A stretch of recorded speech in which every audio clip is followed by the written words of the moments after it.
I-check natin. Ayan na po, luto na po yung ating pork binugoongan na maraming kamatis.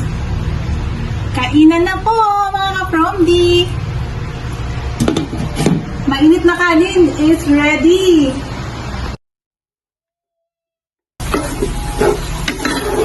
Ayan. Pork binugoongan na maraming kamatis.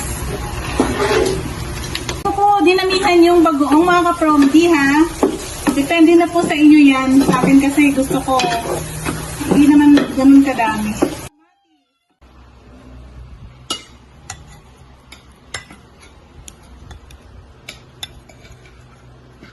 Ang lakas po siya talaga makadami ka po ng kanin.